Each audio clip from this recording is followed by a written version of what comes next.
ดระวางสี่แล้วค่ะพรุ่งนี้งานเสร็จแล้ว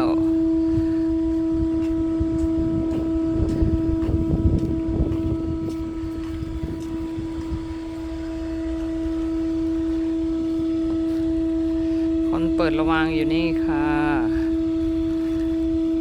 คนกดระวางให้เปิด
เข้าระวังสี่วันนี้เขาจะเอาให้เสร็จนะคะ